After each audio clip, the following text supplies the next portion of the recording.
Hey, it's Costin with your daily Google News, and today we're going to talk about Google Ads versus SEO, the epic showdown, the battle, the face-off. I'm out of analogies. People ask me, hey, should I run Google Ads or should I do SEO? And my answer is yes. Yes to both. Like, why on earth? I'm a Google Ads agency, but I'm not going to tell you to cut off other acquisition strategies. You need all the things. If you can make Facebook ads work, great. If you can make direct mail work, awesome. And you should test those. Here's the issue, though. I think Google Ads comes first. Here's why. I had the highest performing real estate investment campaign on the planet for 7 years. And one of the lessons that we learned, and this took us 2 years to learn, was that the term sell my house fast was a more valuable term than sell my home fast. There's a reason this is really relevant, because the search terms were effectively the exact same price. So from a CPC standpoint and a cost per lead standpoint, neither of those two proved to be any better or worse. Even further, we had our salespeople anecdotally gauging the quality of the lead. So there was a little star system there, and they would tell us whether or not this was a good lead or a bad lead. And anecdotally, based off of their initial assessment, the lead quality appeared to be the same. So from an optimization standpoint, we were optimizing as though those two things were equal. And in the eyes of Google, in terms of semantic architecture, by the way, those two things are equal. If you gave Google exact match, sell my house fast, Google's going to give you sell my home fast just because of how expansive it is. And yet, what we found out, and it took us 2 years to learn this, when we tracked deals all the way through to fruition, once we had enough deals under our belt, we realized that people that used the word house were exponentially more likely to part with their property than people that used the word home. And you could, delve into the psychology of why, and it starts to get kind of obvious, right? It's like, well, if you use the word home, you have a stronger psychological attachment to this property than if you use the word house. But had I gone organic with it first, I would have had to have made a judgment call as to which one of those two search terms we chose for, SEO friendly URL, title tag, H1 tag, alt tags on our images, meta description, page copy, et cetera, et cetera, et cetera. And I would have just guessed. And I had a 50-50 shot of being wrong. Now, flash forward 2 years later in this, timeline that we're describing, I get to go to my SEO team and say, hey, house is more valuable to me than home. So go optimize for sell my house fast. And where Google is concerned about semantic equivalence, you'll notice that they'll actually delineate between phrases to that level of granularity depending on what it is that you're targeting. Further, the terms that we use, even if somebody searches for home, I'm now going to be saying house, which you lose a little bit of the ad sense, and so maybe you maintain continuity for a short period of time, but then in my email follow-up or in my videos or my text messages or the conversations I'm having with folks, I'm starting to try to recontextualize the psychological attachment they have to their property by, instead of calling it a home, calling it a house. Those are lessons I couldn't have learned. Well, let me back up. I maybe could have learned them organically, but they would have taken me so much longer. Because to optimize for a phrase like that, and that in a market that's competitive, that's 12, 18 months at a minimum to get on the top half of the first page before I realize, oh, goodness, I made a mistake. And now I need to go all the way back. So Google Ads, because it's so much faster than SEO, should be the tip of your spear. Go learn your lessons using paid first, because it's the same traffic. Yes, there's a psychological difference in terms of where they are in the sales cycle. Statistically, 67% of high commercial intent key phrases go to a paid result, where 95% of all searches go to an organic result. So you think to yourself, gosh, most people are skipping the paid, and yet when they're ready to buy, they click on a paid ad. But it's still the same people. They're just in different stages of the sales cycle, and you can learn your lessons using paid advertising, using Google Ads, and then you can cascade those lessons not just across your organic initiative, but across everything that you do: email marketing, direct mail, cold call, outreach, PR, content marketing, social media marketing, et cetera, et cetera, et cetera, et cetera. Google Ads, because it's at the extreme bottom of the funnel. It's right at the bottom. It's where commercial intent lives.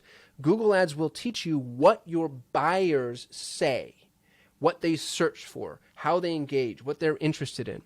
So, SEO or Google Ads? Yes, both. But Google Ads first.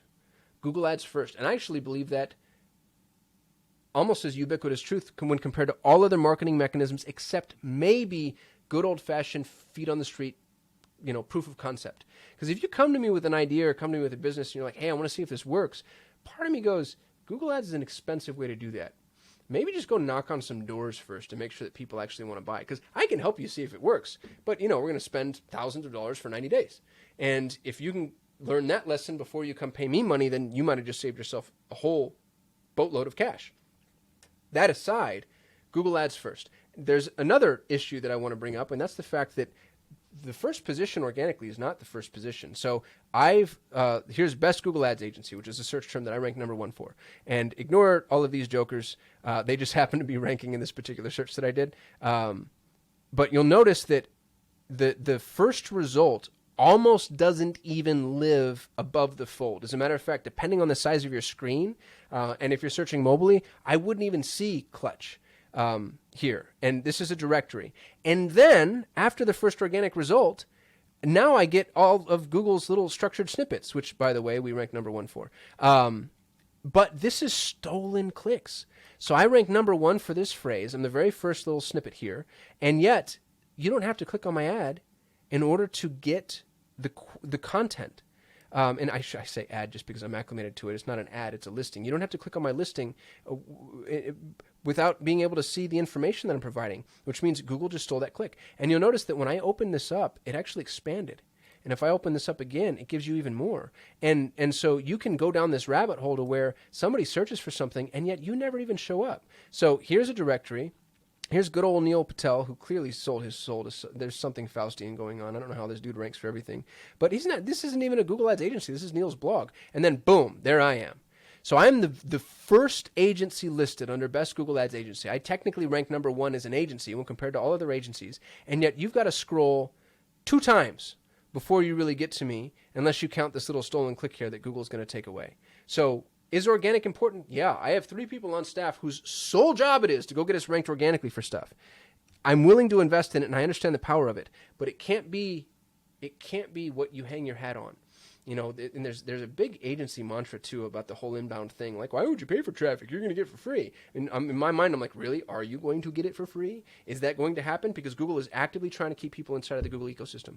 So in the world of paid versus organic, the answer is yes to both, but paid first, because paid is where you're going to go learn your lessons, which, by the way, is something that we learned. The term Best Google Ads Agency is one of our highest converters from a paid perspective. So we spend as much as we possibly can on that, because I know that somebody looking for that, they aren't price shopping. At least that's not your very first concern, because we are the best. But guess what? We're also more expensive. If you talk to 10 ad agencies, I'm more expensive than at least 6 of them. And so if you want to go find, use the cheap guys, then God bless you. Try that. I'll see you in 90 days, because they're not going to be able to move the needle for you. And somebody searching for best has already learned that lesson. So there's, one point of learning among many.